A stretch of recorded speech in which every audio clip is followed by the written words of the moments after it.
And we are live. Wow, today it captured quickly. So, hello and welcome to another episode of the FreudenFreude podcast, where we bring you content to help you grow and develop as a person and as a leader.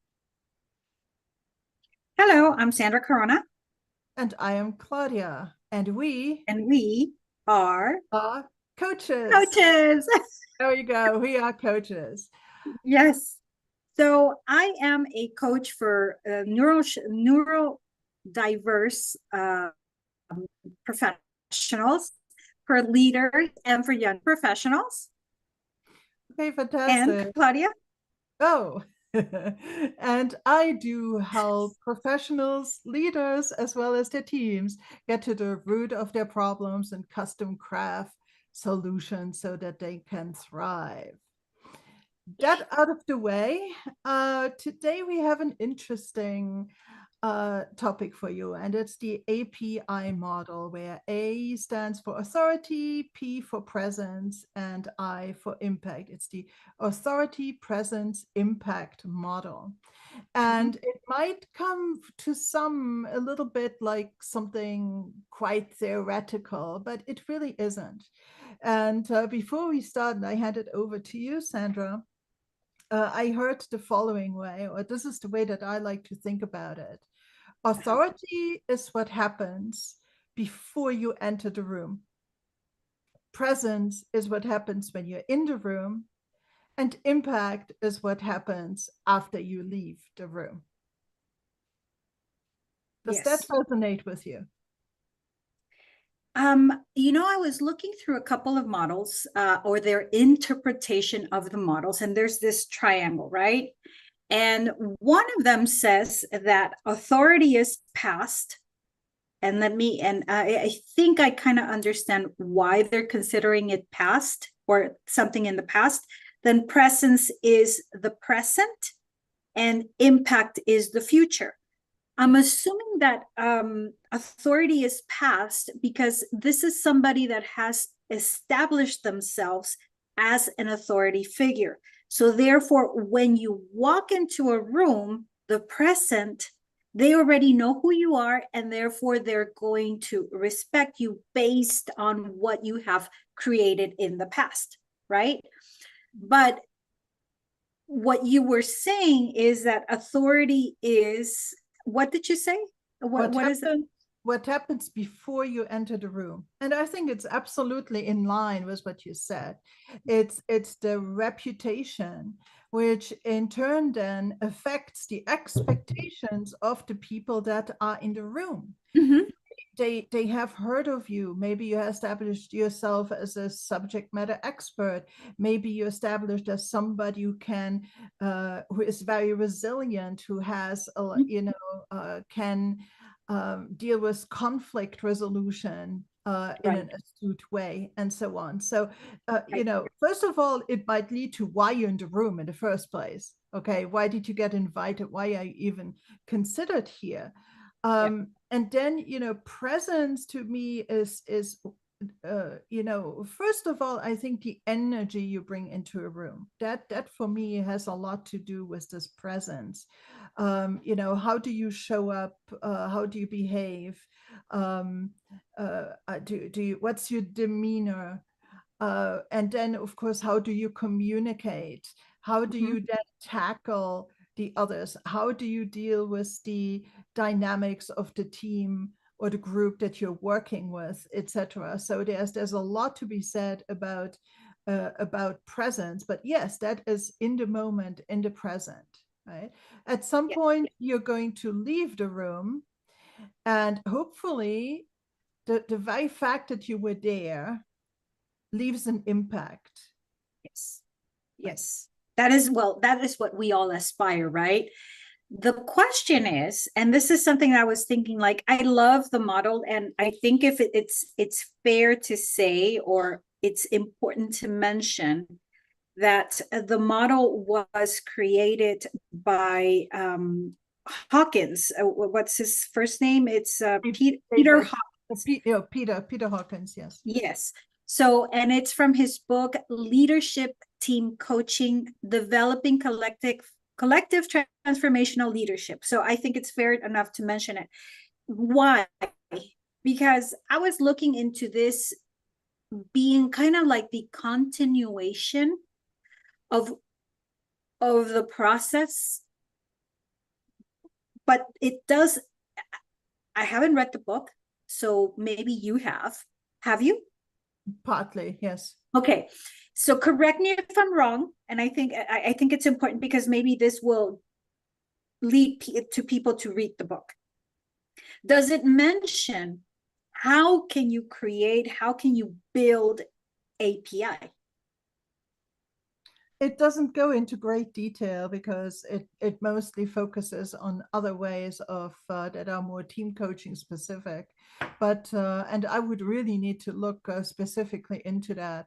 Uh, Okay.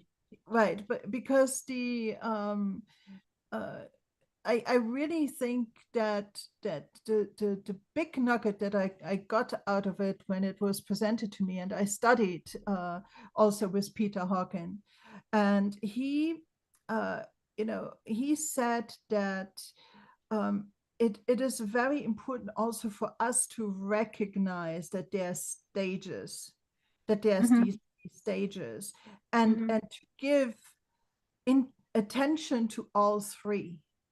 And I think that that's the major lesson here, that there is these three parts of how you show up, essentially, Yes. which requires very different ways of being built and being managed and being, improved over a lifetime. And I Yes. think that is maybe what I feel would be for me important to stress in today's episode from my standpoint. It's what is your reputation, and is it where you want it to be, and how do you manage it? Um, and it's not just I am the world's best widget maker. Okay, that is perfectly fine. But if you're also known as a jerk who cannot communicate, pardon my French, then your reputation is not what it could be. Uh, Right. Yeah. and Yeah. and then also you might be the brightest subject matter expert that also can deliver impact, but people just don't want you in the room because your presence might be maybe too forceful for the culture of company that you're invited into, or you're too disregarding maybe of other people's opinions and so on. So presence is this whole interaction, communication, and so on, and being a team player, etc. And so you might be a little bit biased, and you mentioned the triangle before, and maybe it would be helpful for some to plot it on a radial graph, right? You want to be 100% on those three things, but Mm-hmm. frankly, from 0 to 100, how are Mm-hmm. you ranked? What's your perception of where you are Right. on that radial Right. arm, and on the three different ones? Like, how do you think you rate? And then ask some trusted colleagues how they would rate those three Yes. aspects, and Yes. and kind of reflect back on that.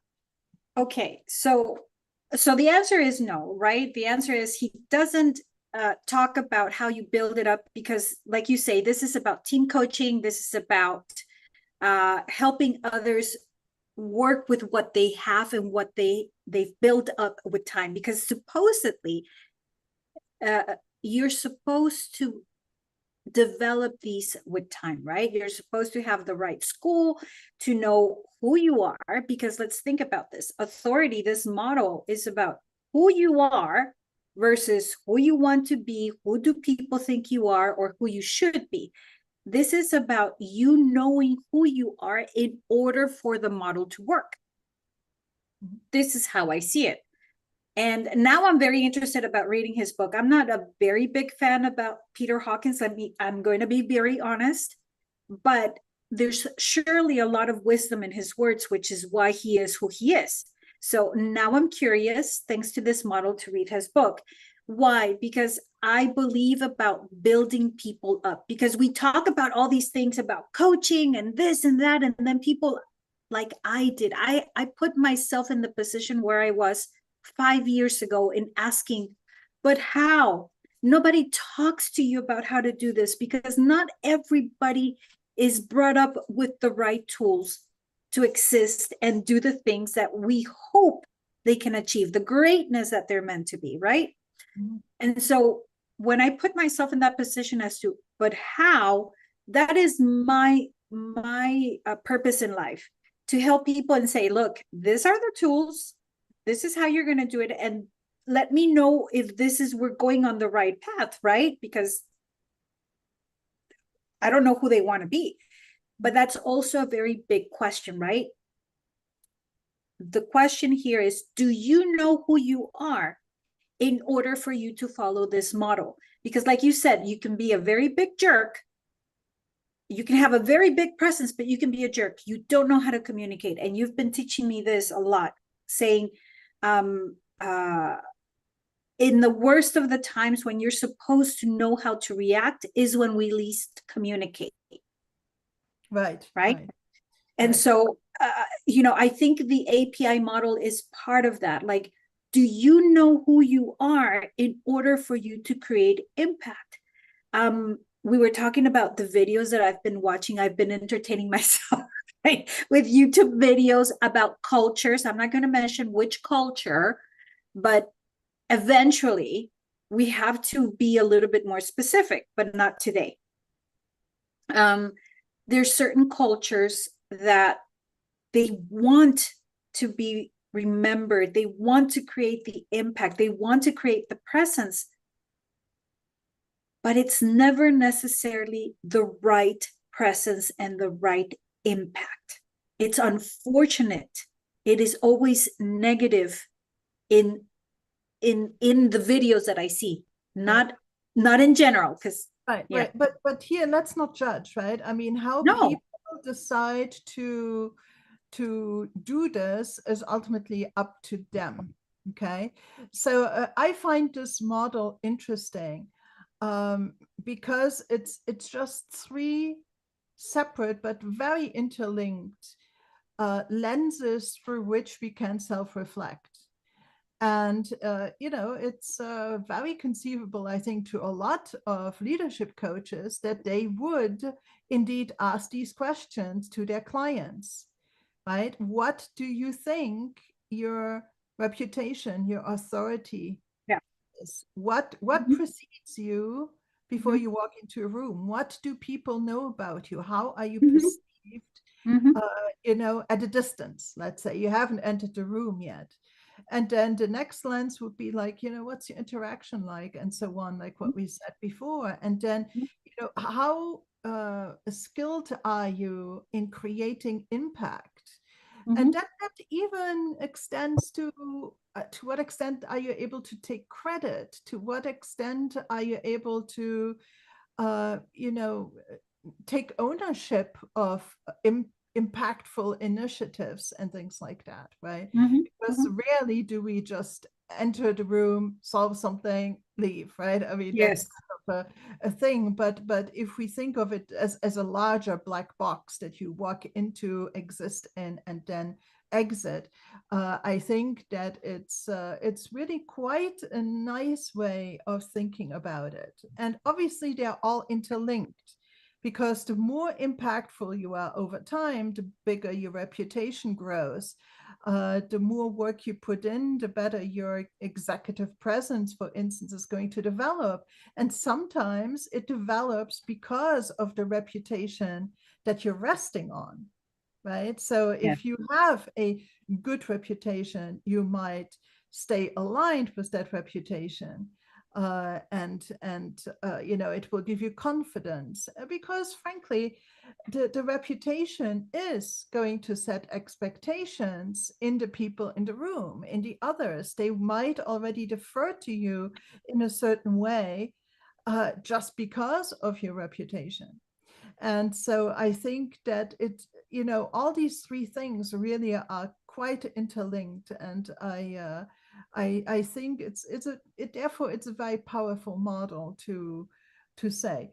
How this is being put into practice, I think for me would be would be a coaching moment, very much so, right? Yeah. First, let's get some feedback, because sometimes you don't know what you don't know, you can't see yourself, etc. But let's do some kind of an audit, and then reflect on these things, right? Because even if Stephen Hawking in his book, and again, please do not quote me for saying he doesn't write about how to do it.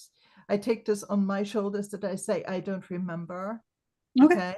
So he might very well mention it because he's a very organized writer, is a very smart fellow that definitely knows about this.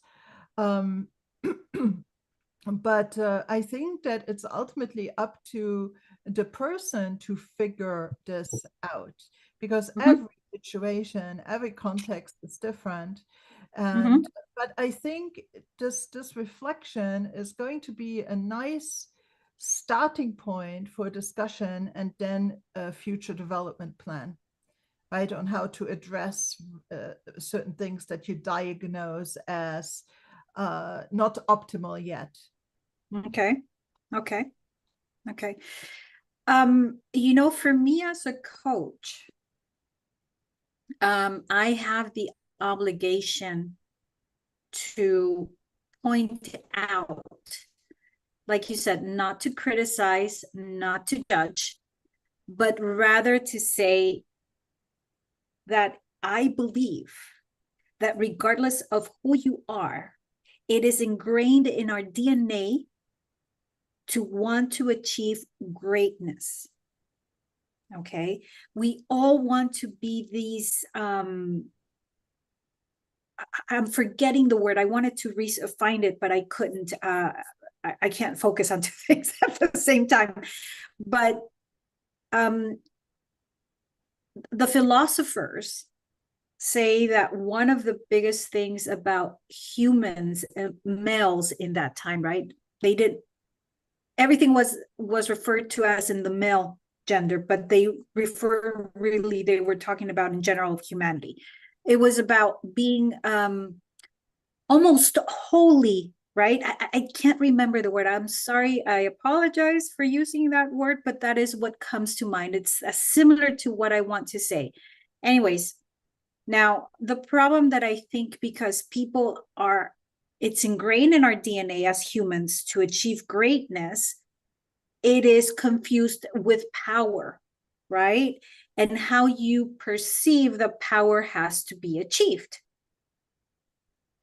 I think, again, my very personal opinion is that I think that a lot of this power, this presence, this impact, and this authority is not always correctly guided because they don't have the proper guidance for it. Okay, let me put it this way. So the videos that I was watching, I'm not going to say whether they were male or female.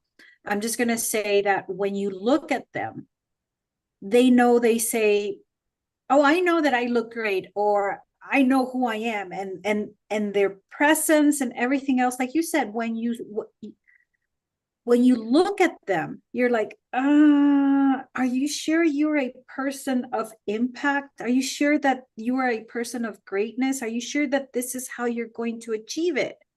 And I think, unfortunately, because they don't have coaches, because they don't know where to start, is that they're misguided, and this is how they present themselves. And that is what they believe or perceive is the desire to achieve greatness.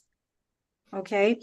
And so I would want for people to come to coaches and say, you know what, I want to be an API person. Okay. I want to be able to walk into a room and inspire authority, inspire respect, because let's remember, authority is not power, it's respect. It's about inspiring others to do better, right? Because when you have authority, I was telling my sister this the other day. I said, one of the most important things that we forget is that when we walk into a room, is that two people can walk into a room And one person is going to be treated with, yes, sir, yes, ma'am, here you are, no questions asked. They almost immediately know what they have to give you. And then there's the other person that they're going to treat with, oh, hey, hi, welcome, and this and that. There is no respect. There is no intention to serve with intention. And in this anecdote that you're just saying, it is two complete strangers. It's not that one is known and the other one is known differently. Exactly. It's like Mhm. complete strangers, and Exactly. it really is true. And you might remember that when I introduced presence, I said for me it has a lot to do with the energy. And Yeah. not to be taken in the wrong way, but your aura, like it's Yeah. what you exude, right? I mean, Uh-huh. I'm not saying you come in purple or white or green, right? But Mhm. it's how you present yourself, and Yes. it's a real thing. It's a Mhm. real thing.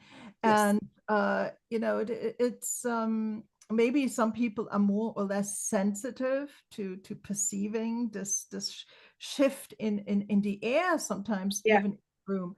But some people do walk in a room and they have arrived. And Mhm. total strangers for that matter. There's even a whole area of specialized coaching with people that help executives with executive presence. Because Yes. for instance, imagine you're a founder of a startup and you have to go to venture capitalists to pitch your idea, and in order to get funding. Well, guess what? You better have this presence, this energy around you, this confidence around you, Yep. that inspires confidence in your abilities. Of course, these people are going to check you out before Mhm. you walk into the room, so your authority is very important. And guess Yes. what? You need to also have a track record of creating impact, Mhm. and which again plays into the reputation bit. But it's all these three things are linked but separate. And so executive coaching, or executive presence and presence in general, sometimes also referred to as charisma, it's a very real thing. And I think that yeah, some people might work very well with a coach to address these things, because it Yes. doesn't come from, I'm gonna now force myself to put my shoulders back and maybe I'm gonna strap them there with something and I'm putting this forced smile on my face. That's not what it is. Charisma and presence is a mental game. It's an Mhm. internal game. Yes. It's about Yes. self-concept, self-confidence, truly standing in alignment with your values, truly Mhm. believing in your vision and your impact. And Mhm. so yeah, coaching Well, territory for sure. there's here something that I believe. This is about oh my God, what is the word? Something about the universe. When you say something to the universe, it comes back. What's the word? Um, The law of attraction, that kind of stuff. yes, the law of attraction. Yes. So in the law of attraction, it says, give and you shall receive, right? That is, and it's even in the Bible. Let's not go any further. It's in the freaking Bible. God, sorry, I didn't mean to say but I'm trying to make the impact, okay? Okay, Um, that was a bleepy moment. yeah, So see, sorry, God. since, Okay. since you're alive, let's say, okay, it's a statement in the Bible. Yes. And so, okay. Yes. So give and you shall receive. This applies in many areas. And this is probably one of the best examples because you said it yourself. In order for you to be a person of impact, a person that has presence, you have to give respect in order for you to receive respect. Now, not everybody is going to give it to you because, like you said, Claudia, not everybody has that sensitivity of how to treat people. That's the truth. We're kind of losing that.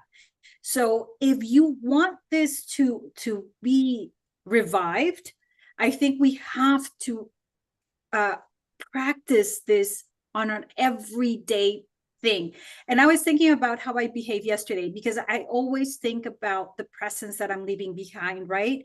And I walked into a smoothie place and I looked at it, I saw somebody walk out and I was like, oh, that smoothie looks really good. And I looked at it and I said, should I? And then there was this cupcake place beside. I was like, no, no, no, let's do a smoothie, no cupcakes, no, no, nothing. So I walk into the smoothie place and I immediately say, good morning. You know, I start offering respect and hi, how are you? You know, this is my first time. Can you help me choose? I like these three ingredients. What can you offer me? What do you suggest? At that moment, if I could walk back, what I did is that I walked in offering respect, right? With the good morning, hi, how are you? And this is my first time. So, meaning, give me patience. But at the same time, I already walked in saying, this is what I like. I already had my conditions of what I wanted. That is very important to cause impact, because when you don't know who you are, you don't know what you want. And that is where it creates this thing of you feeling like, why do I feel disrespected all the time? Right? If you don't even know yourself what you want, how can you expect other people to tell you what you want? Mhm. Right? So, I mean, in all honesty, let's say that I would have walked in without me giving the three ingredients that I like the most probably she would have given me options. The problem comes where you're going to be like, I don't know. And you're standing there wasting the person's time. So again, you are disrespecting the person. That is about impact. That is about presence. That is what stays after you leave, right? Mhm. The person, the attendee is going to be like, oh my God, that person, they were just Okay. terrible. And what is that going to do to your reputation? And how are they going to see you next time you walk back in? It's like, And oh they're no, going to be, that oh my person. God. Okay. Mm-hmm, So there exactly. you go.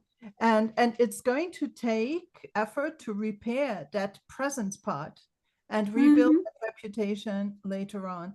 So I mean, lesson here learned as well. People, keep your civility, keep your respect, Yes. keep your Yes. manners. It goes a very long way, right? It goes a Mm-hmm. very well, you know that I'm always chatting everybody up, right? I mean, I can never keep my trap closed. And we were in, where were we? I don't even remember. It was actually in Luxembourg City. They have one more of these really nice, higher scale boutique kind of shopping malls. Okay. And I had gone to an event not far from there. My husband was with me, so I said, okay, well, let's go in there because we never go, right? So it was Okay. just there. So we did go in, and uh, I walked into a Sephora. Oh, It's a makeup place. They have makeup and perfumes and things like that. And okay. I do not know much about that kind of stuff. And I wanted a concealer because I need a concealer. Okay. And it was a Saturday. It was bustling. I mean, literally, people were pushing each other around. It was absolutely terrible. And I saw these two attendants there, young women, lovely women, and I'm like, oh my God! I said, you must be so exhausted from this crowd, but I hope that you will be able to help me, right? And Mm. they looked at each other like so surprised, and she said, nobody ever asks us how we're doing, right? I mean, nobody ever. They come and they're aggressive with us, and they're like, unfriendly because they can't find something, etc. And as a for me, it was very normal because I also already respected the work that they were doing. And Mm-hmm. in these not so happy conditions, because it was really busy. And I imagine just doing this for hours would drive Mm-hmm. me personally insane. Mm-hmm. And, but as a consequence as well, I had, a very lovely time. She gave me great service, telling me, yeah, this product and maybe not that product. And, I went to the cash register, paid, and they actually said goodbye to me when I left. Okay. Okay. So it's like it's this, I'm never going to see these people again, right? No. But I think that presence is something that you learn even in these small everyday occurrences, also just Mm-hmm. like yours, right? These small moments. It's Yep. because it's the same thing. Even when I walk into a meeting, my focus is on seeing the context, understanding the situation, accepting that people are dealing in their own ways with Mm-hmm. the existing context. And it's not always about me, me, me. It's about, yeah, how can I now navigate this and be supportive, and then, obviously helping to solve whatever challenge there is. Yep. And I think that those are things that people need to realize, even if it sounds very common sense-ish to a lot of Mm-hmm. people. Um, it comes back to the fact that all our best intentions, if not truly practiced, that they become second nature, will evaporate in moments of stress. Mm-hmm. Okay? And it's something that my studies now as a mediator bring very high, make it very front and center. People come to mediation because there's a conflict. They're often so very wrapped up in their conflict because maybe it has been going on, maybe it's high stakes, and so on. So people are emotionally charged. Mm-hmm. And like you said before, it becomes kind of my mantra at this moment. When it is for you the moment to think clearly and communicate clearly, is the moment you can do it least. Mm-hmm. You come to mediation to explain yourself, to try to get understanding, to try to understand the other party, and your brain is like, oh, to lunch somewhere because of Mm-hmm. this emotional charge. So that's why I think these little everyday uh, moments of practice and Mm-hmm. awareness of authority, presence, and impact are so important, because if Yep. you practice it consistently in the small things, hopefully it's also going to stay with you in the big Mm-hmm. things, like when you have Yes. to go and pitch your startup to a VC. Yes. Yes. You know what?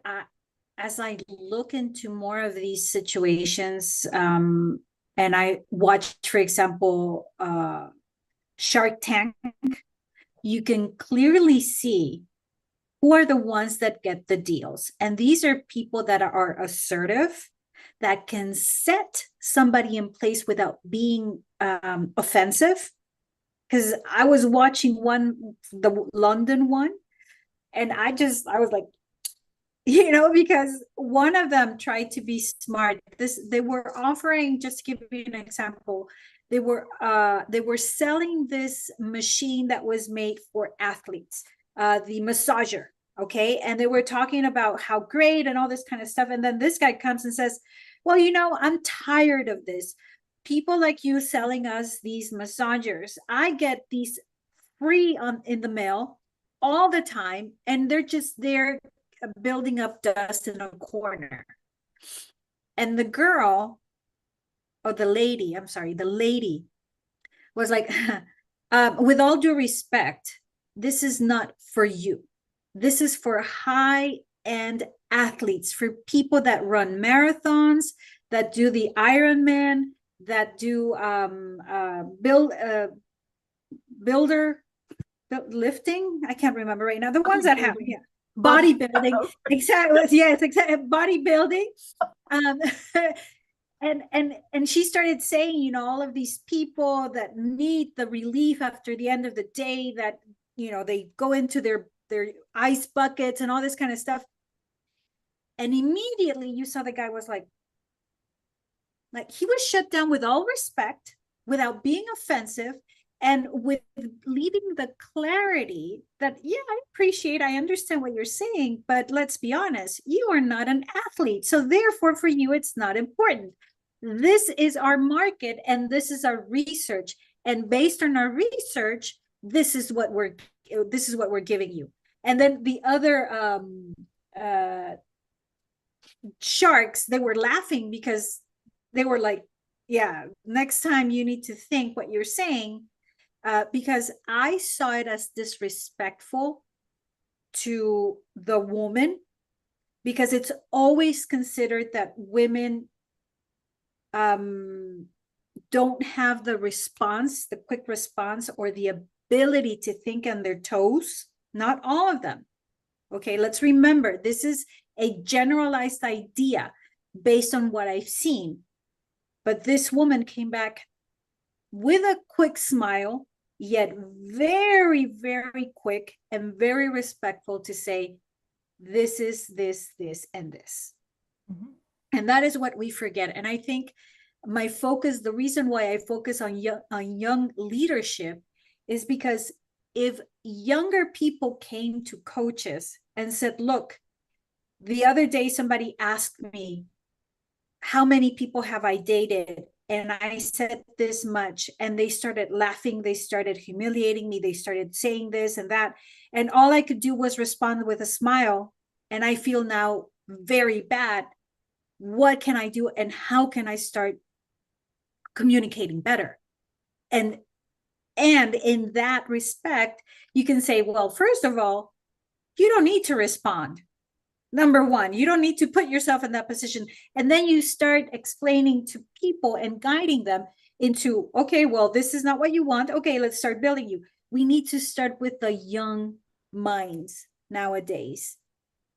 Yes, that is my resolution in life. That is what I would love to do. And of course, the older, mid management and leaders and all this kind of stuff, because a lot of them have reached their positions based on the company culture. Does not mean it matches what it should be, right? Right. So And anyways, I thought I should mention that because I really wish that we could focus, and that young leaders or people that want to be leaders would focus more on themselves versus putting themselves in positions that just create that sink feeling that I don't feel satisfied. I feel disrespected. right, right. I agree with you. I mean, the younger you get them, or the younger they have these insights, the more time they have, and often also the more malleable they still are in maybe or the more adventurous they may be in Mm-hmm. exploring options and things like that. But fundamentally, I say it's never too late, really. Oh yeah. And especially you often run into people that have done a big chunk of their career. They might have gotten to a certain position, and then all of a sudden they realize that all these strategies, all the ways of doing things, all the thoughts, the mindsets that they had that got them there, that got them here, and don't get them there. They can't move forward. They have like exhausted their potential, or so it feels to them, because Isn't they that another book from Peter Hawkins? What got you here won't get you there. know that is Marshall. Ah, Marshall. yes, yes, What's his first name now? Uh, oh God, I have his book over there, but I can't read that far. yes. No, I but know. Mhm. it really is. It really is like that, and because they can't they can't see the other potential. They have blind spotted their own selves of not seeing what else they could do, and more importantly as well, what part of themselves are no longer helping them, what kind of parts of themselves or ways of doing things they should Yep. jettison to make space for something new. And Yes. this pays into the Peter principle and all these kind of things. So all things being said is that um, knowing about these things like API, I think can give a basic framework of thinking and maybe focusing rather than saying, okay, so what shall I work on? Then Mm-hmm. you can iron it down, like, out of these three, which ones, where do you think you stand and where do you think you need work, and so on. Mm-hmm. It's a Mm-hmm. basis for discussion. Yeah. I very often use frameworks as appropriate, and sometimes I don't even explain the whole framework. In a simple one like this, I might actually explain the API model to my client. I might Mm-hmm. literally do it and then, ask him question around the different ones, and becomes part of the vocabulary that we use to explore certain things. Right. Sometimes more Right. complex frameworks just stay in my head and I guide the client through with questions alone. It's at my discretion then at that moment. But the API, I think, is really quite powerful, and that we know that every moment um, that we spend, whether it is before we enter the room, while we're in the room, or after we leave the room, has its importance, Mm-hmm. and requires maybe a different level of awareness, like what we pay attention to, not that we pay attention to, but what specifically we pay attention to. Right. You know, one of the things that my father would constantly remind us of is um, how they see you, they will treat you. Okay. How they see you, they will treat you. And it was very important for him to give us the best that he could so that we would walk into a room and, like you said, from afar, they see you, they see how you walk. So there's a lot to work on when you are a young person. And one of them is this social idea of even how you need to walk, how you need to dress, how you need to have your hair. Like you, I told you the other day, I love your new haircut, right? For me, it's giving you this vibe of presence. It's like, oh wow, I got myself together, and somebody sees you from afar and they're going to say, oh, this woman knows what she wants, Mhm. right? But when if you want a management position and you walk in with a hair bow into a interview, I mean, I'm sorry, it's not necessarily going to be good. Now, it also depends on where the interview is going to be. Okay, that's another thing. Like you can go into Walmart and you can walk in with your daily clothes and it's going to be okay. But if you want to work for a company, a BP, a Exxon, a what's it called, a Shell, all of these companies, your presence is key. And so I think we've forgotten about that. I think we've forgotten about the importance of dressing up a little bit, even going on the airplane, for goodness sake. Let's be honest. First class, even first class, you can tell when the person is on first class. They can have the yoga pants and everything else, but there is something in them that that this person is a person of impact, meaning that their hair is well done, their makeup is well done, and all this kind of stuff. Yet they still have the tennis shoes on and they still have the yoga pants, but they're wearing a nice jacket. Right. I'm not Well, saying that everybody has the money to do it. I mhm, know that. But you can also make your own impact by improving yourself with what you have. Work right. with what you have. And rather than saying, oh, that's a person of impact, you can maybe rephrase it as, this is a person who pays attention to their presence. That Okay. might maybe be a less um, uh, interpretation-based thing, right? Because just because somebody looks like that does not mean that they will have an impact. You jump to a conclusion there, right? But it's somebody who pays attention to their presence. I think it's a cultural thing. I'm going to be honest. It's because I've seen this over and over repeated to me since I got here. And I noticed that it's a language thing. It's a cultural thing. And I know that in Europe, you are the best person to say, this is what I would use. And I know that here, the word impact has this like, oh yeah, I want to be a person of impact. Immediately people jump into it and say, yes, that's who I want to be. Mm-hmm. Right. Well, and so it's different. We all want to be a person of impact, right?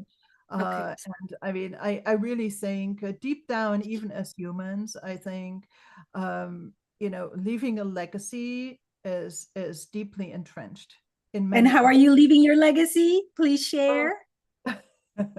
Well, I'm working on my second book right now. I mentioned it to Sandra yesterday, but more about that once it's on the shelf, Yeah. people, because it usually takes longer than you think to publish something. I like to elevate my friends. Yes, thank you. Thank you for that. No, but yes, and you touched on something important here, and that it is cultural, right? Because some might say that if a lady goes on the airplane all dolled up, that why would she necessarily have impact? Right? She has pretty presence. She put work into it, but maybe she is, somebody whose only job it is to look pretty,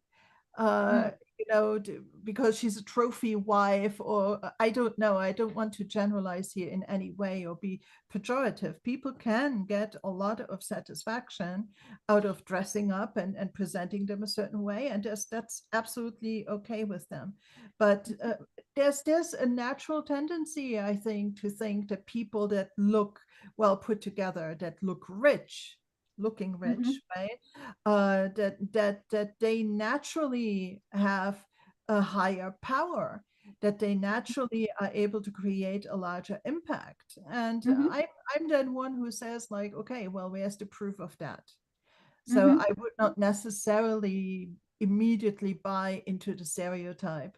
And, because on the flip side, we see some flip-flop wearing, messy hair people that are brilliant and mega impactful. Okay. So I think that we should examine our own belief systems when it comes to linking those three. But yes, presence is something, and tell me if this was not part of the point you wanted to make. Presence is something to practice, and to even practice when nobody's looking. It's a little bit like ethics that way, right? Ethics is doing the right thing even if nobody's watching. And I think presence as well, it's like, staying consistent with an inner core that values yourself and values others even when nobody's watching.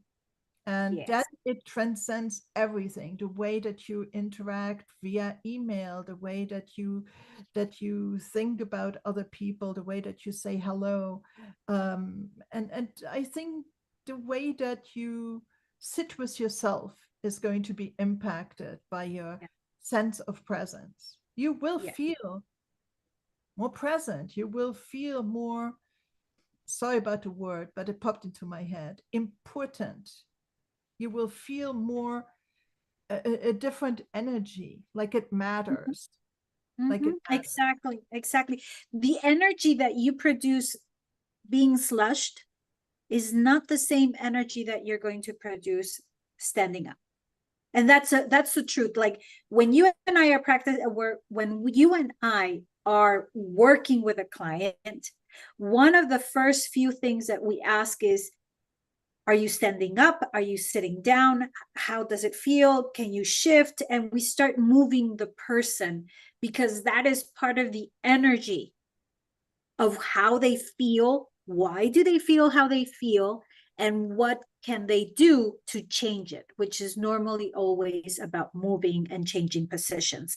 So, yes, what I wanted to say is that exactly, I remember when I was younger, I would sit down in front of a mirror and practice how I wanted to sit. Number one, because I wanted to make sure that I was not showing too much leg, right? Especially with the dresses that I would wear. I wanted to make sure that I knew how to close them so that they would not fall, and then I would be looking not exactly how I wanted to look, right? Yes, like how my hair looks, even how it felt. Like I was so obsessed with my looks that it wasn't about me looking pretty or anything like that. It was more about how people would see me. And it started shifting. I'm going to be true. When you're young, you don't care about those kind of things because your focus is on other things. Then as you age and as you start growing or building up your position in a company, you have to start changing. You cannot continue having that I'm a young person and therefore I can wear dreadlocks and continue wearing shorts at the office. No. I mean, come on. What position do you want? You are going to dress according to the position. In other words, that's it. That's all I want to say. Right. Mm-hmm. And so I would sit down in front of the mirror and even look at myself and say, how am I eating? Does this meal, even that, does this give me like a, something on my tooth? Should I eat this when I'm going to a business meeting? Should I eat this when I'm going to with the coworkers to eat a freaking salad?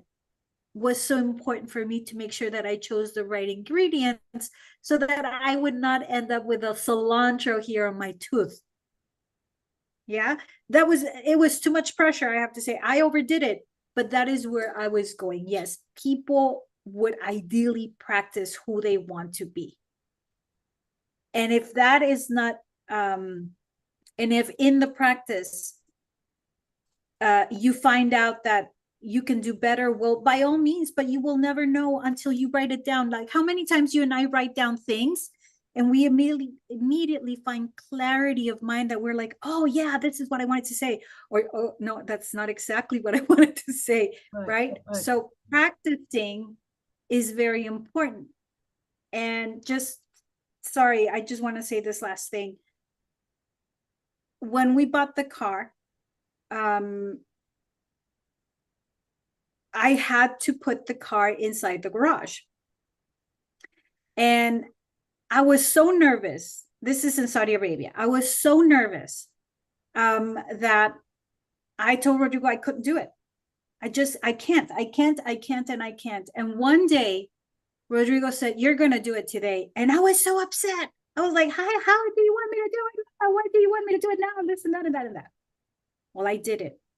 And I felt like, oh, this is easy. I didn't think it was that bad. But of course, I was already fighting with Rodrigo and all this kind of thing. Then I did it all by myself. And I started using what I had. This is very important that people forget. Use the tools that you have. Work with what you have. And so I had the camera, the front camera. I had the back camera. I had the side camera. So I was like, if I don't use the tools that I have, how can I dare say that I cannot do it? And I started practicing and I started practicing. And now, at the end, it was like so easy to get into the garage and all that kind of stuff. And Rodrigo told me that today. He's like, I know that some things are very scary, but you need to practice them. Mm-hmm. You cannot say that you're afraid. You might say you're afraid, I'm sorry, today, tomorrow, 3 days, 4 days. But by the 5th time, the 6th time, if you are constant, let's remember something, you have to be constant. That's another thing that we have to remember. Constance. If you are constant in what you're doing, it's eventually going to be easier, not only for you, but for the people around you. Yes, yes. Yeah, good point. Because, and that's one of the reasons too, I think, uh, why people should work with a coach, because it's like Mhm, the ultimate accountability buddy. A coach is not going to let you get away with like excuses again and again and again mhm. without challenging you a little bit Yeah. on it. So, and so it's true, like this practice, this deliberate practice. Well, for you, presence has a big component of, how you look. For Mhm, me, it's a little bit different. Of course, I'm going to dress up when I go to a business meeting. That goes without saying. But it's less front of mind for me. For me, it's much more energy based. It's speaking up. It's being heard. It's also giving others a chance to be heard. mhm, It's you know really smiling and bringing the sense of possibility. I really think that that's very often the thing, and humor as well. I mean, mhm, sometimes you can create a lot by diffusing some situations, with humor and so on. So it is. I'm more focused on the interaction and how my presence goes with the interaction. And yeah. the looks to me are there. I'm not saying they're not, but they're secondary. I really don't think about it too much. Okay. Mhm, um, mhm, and so people will see that what for them is important in uh, A and P and I, mhm, what they resonate with, in terms of characteristics of those, where they want to shine, what's mhm, most in alignment with the way that they authentically do things, where are mhm, their strengths, and so on. And that really is going to guide them towards, learning more about themselves and leveraging what they learn about themselves, to get mhm. to what they want. Yeah. And so it's, again, this API stuff, it's not abstract at all. It's very, very real, with very Mhm, real applications. And it's also something you don't need a coach. You can go and think about these things on your own. Of course, you can also be self accountable, of course. But for those that potentially would like to have some accompaniment in delving deeper, in having a space where they can self explore with the guidance of somebody, this might be a nice way to approach a discussion like that. right. Right. Because I have to say that where I started, there had to be a point where you start, right? For me, it was presence. And then eventually, with time, you start saying, okay, now I need to develop this. Now I need to develop that. And it's been a uh 30, almost 30 years of work, okay, on building my presence, building my mind, my thoughts, my actions, my behaviors, my values, my beliefs, and so on and so on. It's been hard work because I had to do it all by myself. Okay. Um, but coaching, what it offers is that rather than taking 10 years, 7 years, it took me 7 years to be here. Okay. From the moment that I realized that I was lacking other things, it took me 7 years.